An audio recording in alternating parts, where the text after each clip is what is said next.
جانتے ہیں، جب آپ گہرے درد میں سوالی بن کے اللہ تعالیٰ کے سامنے جاتے ہیں، جب آپ بے بیاں خاموشیاں لے کے اللہ تعالیٰ سے فریاد کرتے ہیں، جب آپ اپنی خطاؤں کی ٹوکری لے کر اس سے رحم کی بھیک مانگتے ہیں، تو وہ اپنی ساری رحمت سمیت آپ کا استقبال کرتا ہے، اپنے پرسکون سی یاد میں لپیٹ کے دنیا کے ہر درد سے آزاد کر دیتا ہے، اپنے نور سے آپ کا بکھرا ہوا دل پر نور کر دیتا ہے۔ بس اس کی طرف آنے کی ذرا سی دیر ہے۔ آپ دیکھنا کہ ایک دن آپ کے نصیب کا ستارہ ضرور چمکے گا۔ جو لوگ آپ کا مذاق اڑاتے ہیں نا، ان کو مذاق اڑانی دیجیے۔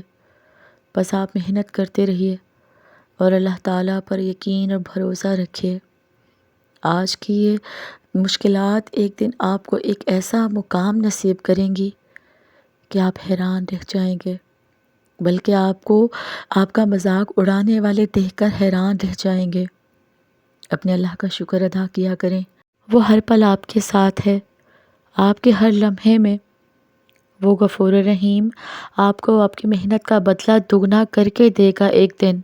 تو پھر آپ اپنے دل کو سمجھا لیجئے، یقین کر لیجئے کہ جو اب تک نہیں ملا اس میں ہی کوئی بہتری تھی، لیکن اب جو بھی ملے گا نا، وہ آپ کے ماضی کا ہر غم آپ کا مٹا دے گا، آپ کی ہر تکلیف پر خوشیوں کی مرہم لگا دے گا، کیونکہ جب وہ آپ کو بہتر نہیں دیتا تو پھر وہ بہترین دیتا ہے، جو آپ کی اور میری سوچ سے بہت دور کی باتیں ہیں۔ رونے میں کوئی برائی نہیں ہے، مگر آنسوؤں کے پیچھے نا امیدی اور مایوسی نہیں ہونی چاہیے، کیونکہ نا امیدی ایمان کی کمزوری کی علامت ہے اور نا امیدی کفر ہے۔ اللہ تعالیٰ سے ہمیشہ بھلائی اور اچھے وقت کی امید رکھنی چاہیے۔ وہ اپنے بندوں کو ایسی چیز سے نوازتا ہے جو وہ اپنے اللہ سے توقع کرتے ہیں۔ جو دکھ اور تکلیف آپ برداشت کر رہے ہیں نا، صبر رکھیں، کیونکہ صبر کے بعد شکر آتا ہے۔ جس نے آپ کو پیدا کیا ہے، وہ آپ کو ٹوٹا ہوا چھوڑ سکتا ہے کیا؟ وہ تو ہر چیز سے واقف ہے۔ قرآن مجید میں ارشاد ہے، اور تم لوگ خواہ چھپا کر بات کہو یا پکار کر، اس کو سب خبر ہے، کیونکہ وہ دلوں تک کی باتوں سے خوب واقف ہے۔ اور بھلا کیا وہ یہ نہ جانے گا جس نے پیدا کیا ہے دنیا میں؟ صرف ایک ذات کو آپ راضی رکھ سکتے ہیں، اور وہ ذات آپ کا اللہ تعالیٰ کی ہے۔ جانتی ہوں کہ آپ کبھی خود سے کبھی راضی نہیں ہو سکتے۔ کاش کہ میں اپنے لیے یہ کر لیتا، کاش میں اپنے لیے وہ کر لیتا۔ ہم کچھ بھی کر لیں، کاش کاش ہی رہ جاتا ہے، چاہے وہ چیز ہمارے اختیار میں ہو یا نہ ہو۔ زندگی کے کسی نہ کسی مقام پر ہم خود سے شکوہ ضرور کرتے ہیں۔ کبھی غور کریے، ایسا ہم میں سے کوئی بھی انسان نہیں ہے جو اس طرح نہ سوچتا ہو، جو اس طرح کا شکوہ نہ کرتا ہو، وہ کسی بھی روپ میں ہو۔ صرف ایک ہستی ہے جو ہماری تھوڑی سی دل سے کی گئی عبادت پہ بھی ہم سے راضی ہو جاتا ہے، وہ اللہ کی ہے۔ ہم کیوں ہر کسی کے لیے جیتے ہیں؟ اس کے لیے کیوں نہیں جو صرف ہمارا ہے؟ اگر اللہ تعالیٰ کا حکم نہ ہو تو انسان فریاد کر ہی نہیں سکتا، یعنی دعا میں ہاتھ اٹھانے والے آپ نہیں ہیں، بلکہ وہ اللہ تعالیٰ ہے جو آپ کو خود تک لایا ہے۔ روز گڑ گڑا کر اس کے پاس روتے ہوئے آنا، اس کے در کا پتہ مل جانا بے وجہ تو نہیں ہے۔ جواب سیدھا سا ہے کہ اللہ آپ کے اور اپنے درمیان ملاقات کے بہانے بنا رہا ہے تاکہ آپ اس سے ملنے جائیں۔ کوئی بھی آس دل میں لیے کیوں کہ وہ تو آپ کا اپنی طرف آنا دیکھتا ہے۔ کوئی بھی آس دل میں لیے کیونکہ وہ تو آپ کا اپنی طرف آنا دیکھتا ہے، پھر چاہے غرض کوئی بھی ہو۔ کبھی کبھی آسمان کی طرف دیکھ کر دل سے کہا کریں کہ میرے پیارے اللہ، مجھے آپ سے بے حد محبت ہے، میں دنیا کی رنگینیوں میں مگن ہوں، آپ کو کھونا نہیں چاہتا۔ میرے اللہ، میں بہت کمزور ہوں، مجھے تھام لیجئے، کبھی خود سے دور نہ ہونے دیجیے۔ اے اللہ پاک، میرے پاس تو آپ کے سوا کچھ نہیں ہے، میری زندگی کا حاصل ہے، میں آپ کو کیسے کھو سکتی ہوں بھلا؟ آپ کو کھو کر بچتا ہی کیا میرے پاس؟ اللہ، آپ کا ساتھ میری زندگی ہے، کیسے زندہ رہ سکتے ہیں ہم؟ آپ سے دور ہو کر کبھی بھی خود سے دور نہ ہونے دیجیے گا۔ آخری سانس تک میرے اللہ پاک آپ کا ساتھ، آپ کی محبت چاہتے ہیں ہم۔ آپ کی اطاعت میں زندگی ہے، بس آپ مجھ سے راضی ہو جائیں۔ آپ کی پہچان سے زندگی ہے، جس نے آپ کو پایا اسے سب مل گیا، جس نے آپ کو کھویا اس نے کچھ نہیں پایا۔ مجھے دنیا کی پرواہ نہیں ہے، میں صرف آپ کی ہوں اور مجھے کچھ نہیں چاہیے آپ کے سوا۔ کبھی بھی نا امید مت ہویا کریں، اللہ تعالیٰ کی لاٹھی بے آواز ہے، وہ پہلے ڈھیل دیتا ہے اور پھر دیتا جاتا ہے۔ وہ جب رسی کو کھینچتا ہے نا تو انسان منہ کے بل آ کر گرتا ہے، اور پھر کائنات کی کوئی بھی شے اسے نہیں اٹھا سکتی۔ وہ لوگ جو آپ کے ساتھ ظلم کر کے سکون سے بیٹھے ہوئے ہیں نا وہ آج نہیں تو کل مکافات عمل کا مزہ ضرور چکھیں گے۔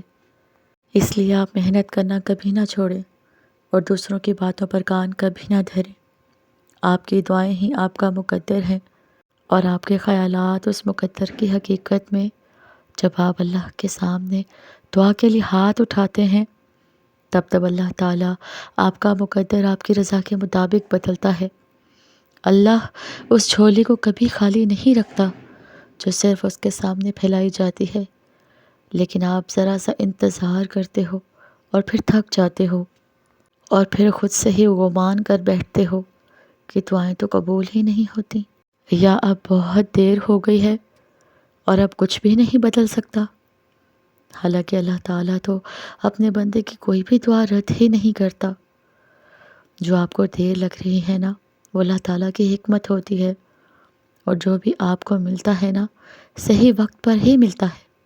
تو پھر آپ ڈر کے وسوسوں کو کبھی بھی جیتنے مت دیجیے گا، ذرا سی تاخیر سے مایوس نہ ہوا کریں، حالات کتنے ہی مشکل کیوں نہ ہوں، آپ دعا کرنا کبھی مت چھوڑیے گا، کیونکہ اللہ کا ایک کن آپ کا صدیوں کا کام لمحوں میں کر سکتا ہے، اور جو دعا کا خیال آپ کے دل میں لا سکتا ہے نا وہ اس خیال کو آپ کا مقدر بنانے پر بھی قادر ہے۔ دعا کی توفیق مل جانا ہی سب سے بڑی قبولیت کی دلیل ہے۔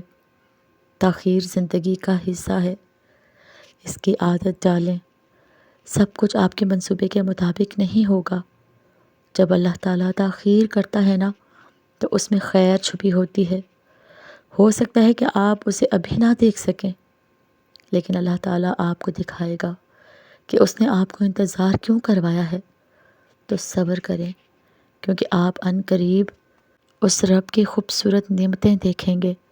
انسان کی دعا ہر حال میں کن کا درجہ رکھتی ہیں، بے شک، بس بات یہ ہے کہ بعض اوقات دعائیں جیت جاتی ہیں، اور بعض اوقات انسان جب دعائیں جیت جاتی ہیں نا تو انسان کو وہ سب کچھ ملتا ہے جو اسے چاہیے ہوتا ہے، اور جب انسان جیت جاتا ہے تو اسے وہ ملتا ہے جس کے وہ قابل ہو۔ دعا ہر چیز سے بڑھ کر ہوتی ہے، ہماری خواہش سے بھی زیادہ درجے کی حامل ہوتی ہے۔ بس ہم انسان ایسے ہیں کہ غلام ہو کے بھی مالک سے اپنی مرضی کا نتیجہ چاہتے ہیں۔ بس ہم نے اللہ کو یاد رکھا کریں اور دل کو تسلی دیا کریں کہ جس سے مانگا ہے نا وہ کبھی مایوس نہیں کرے گا۔ آزمائش تو ان کے لیے ہوتی ہے جسے اللہ تعالیٰ چاہتا ہے، اور صبر وہ کرتے ہیں جو اللہ تعالیٰ کو چاہتے ہیں۔ جب آپ روتے ہوئے اپنا درد اللہ تعالیٰ کو سناتے ہیں پھر اللہ بھی آپ کے آنسوؤں کی لاج رکھتا ہے، یقین جانیے۔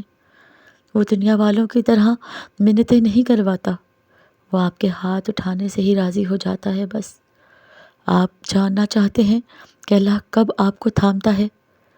جب آپ ٹوٹ کر بکھر جاتے ہیں، اور ٹوٹنے کے بعد جب دوبارہ آپ میں ہمت آتی ہے نا تو سمجھ جائیے گا کہ اللہ تعالیٰ نے آپ کو تھام لیا ہے۔ آپ کا ایمان مضبوط ہے تو اللہ تعالیٰ آپ کے لیے معجزے ضرور کرے گا۔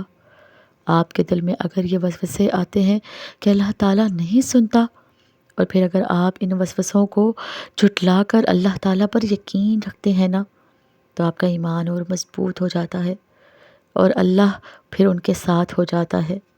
یقین جانیے کہ جن کے ایمان مضبوط ہوتے ہیں نا، جن پر جب بھی کوئی مصیبت آتی ہے تو وہ گھبراتے نہیں ہیں، اور وہ مصیبت کے وقت صرف یہی کہتے ہیں کہ میرا اللہ میرے ساتھ ہے اور وہی مددگار ہے، اور پھر وہ ایک دن سب کچھ اپنی زندگی میں پا لیتے ہیں جس کا انہوں نے کبھی گمان بھی نہیں کیا ہوتا، اور کامیابیاں ان کا مقدر بن جاتی ہیں۔ بس آپ کو اللہ تعالیٰ پر بھروسہ رکھنا ہے اور پورے یقین کے ساتھ دعا کر کے صبر کرنا ہے، اور اللہ تعالیٰ اپنے پیارے بندوں کا صبر کبھی ضائع نہیں کرتا، اور ان کو ان کے صبر کا پھل ضرور دیتا ہے۔ میرے اللہ پاک سے دعا ہے، جو مجھے سن رہے ہیں اور جو مجھے دعا کے لیے کہتے ہیں، اللہ پاک ان سب کی دعاؤں کو قبول فرما لے۔ آمین ثم آمین۔